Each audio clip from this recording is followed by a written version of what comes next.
Hey, sheepdogs. So it's time for a chat with the chaplain. So let's talk about not being that guy. Remember many years ago, before I was a chaplain, I've been a civilian police chaplain. If you don't know who I am, I've been a civilian police chaplain for many years. But there's a thought here that we need to be careful of in the law enforcement world. And that is, many years ago, I was working in a store, and a gentleman walked in, badge, gun, and uniform, and I said, "What can I do for you, officer?" And he goes, "It's detective."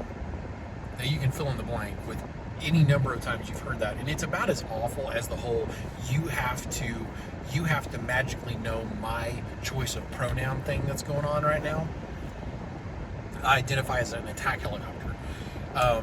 So yes, it helps when people know that your job title is officer, deputy, detective, that your rank is lieutenant. Most people are not going to know, and when they try to address you in a way that's respectful, when they try to address you in that way, don't be a jerk about it.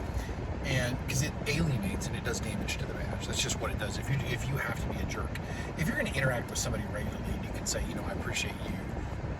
If you want to address me by my official title as deputy. So in my area, we've actually got some really old school marshals, and what they are is not U.S. marshals, but on their outfits it'll say marshal. We have some in Oklahoma, we've got some in Missouri, and a lot of times you'll have like tribal marshals, but then in this case we used to have city marshals, and people will be like, well, I don't understand. They'll call him sheriff or sheriff's deputy, or officer, which, I mean, officer is actually close enough when it comes to a deputy marshal, because they're city kiddies, they're city cops. It's an elected position where you're elected as a marshal. You have to be a commissioned police officer to hold that position, and in most cases you have to live inside the city limits of the city of Missouri to hold that position. There's very few of them left, but people go, oh, marshal, they think it's a U.S. marshal thing, and it's not. And I thought I had something on my arm there for a second. Anyway, so all that being what it is, when somebody tries to address you in a term of respect, they're not calling you a dirty name. And if we get so hung up on that detective, you may have worked for years to earn the title detective. Probably even a lot of the officers you work with or the deputies you work with are not going to call you detective. And if you're a real jerk about it, they're probably going to call you other things to your face and behind your back. And my beautiful bride, we've been married 19 years. I've been a chaplain 13 of those, and out of those, she still does not understand the difference between, she's like, well, I don't understand what's the difference between a sheriff's deputy and a police officer. They're both police officers. And I'm like, well, they carry a commission. And so I've explained to her 4 or 5 times, it's just something, it's outside her bailiwick. She's got a nursing background. There's so many things that she understands about the medical field that I don't. I can get hung up on the fact that she doesn't get it 100%. But if somebody comes up and says officer, I think one of the better ways to look at it, if you have a different job title, it's kind of like a guy, he's about to retire. Something he said to me, he said, Paul, my goal for years, because I can't find satisfaction in my job in the sense that every day I save somebody's life, or every day I change somebody's life, or every day whatever. He's like, but every day I strive to hear one person say, this is the best interaction I've ever had with the police. And I've been with officers who've heard that from guys that were going back to prison. Like they were just arrested on violation of parole, and they're on their way back to prison. And I've been with officers that are calling guys every name in the book.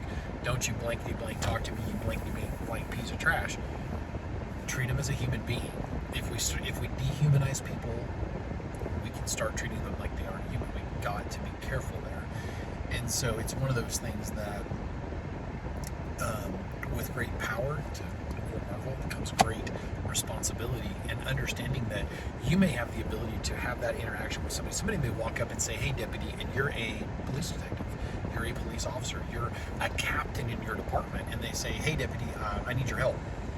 Yes, sir, what can I do for you? It's a much better way to handle it, and being able to not get arrogant about that title can help us to have a fantastic interaction with people when we are working. I'm now headed into the academy, but for 13 years I've never carried a commission, and so I've been on hundreds of ride-alongs, and I've literally had people say, hey, officer, I need you to help me with this at the scene of something. I say, before you say anything, I am not a commissioned police officer. I ride with them as a chaplain. I'll help you any way I can, but I'm not a police officer. And they'll go, okay, officer. Like, there are people, and it aggravates me because I'm like, how do I express to you? Now, I'll listen to them, and I'll say it's his scene. Here in just a minute when he's got a moment. Let me see if he can answer your question or whatever. I'll keep the person occupied. And in some cases, they just need to tell their story. I'm the chaplain. I get to stand there with them and I'll listen to the story, and half the time I'm praying with them before it's over. Cool. Then my job is done. But I can get hung up on the fact I've had people call me preacher, parson, pastor, whatever, priest, father, padre. All I am is a chaplain. I'm ordained as a chaplain. I've never been to seminary. I'm not ordained as a minister. I'm ordained as a chaplain. I'm a crazy guy who loves a really big God. And I think we can get so hung up, especially in alpha male dominated environments, we can get so hung up on job titles and positions that we forget that maybe the reason we got into that, like an amazing officer I talked to this week that I just got to know this week, he got into law enforcement to make a difference, like which a lot of people do, but he had seen a lot of terrible corruption in his area, and he got into law enforcement to be a good cop in an area rife with police corruption, and he's done well, and he was right to do it. In his area, the law enforcement by and large has gotten much better than it was before he got in, and he's been part of that. Obviously there's been a crop of good cops coming up, so we've got to remember the why for when we got in. So as always, may the Lord bless you and keep you, may his face shine upon you. Stay safe out there. God bless.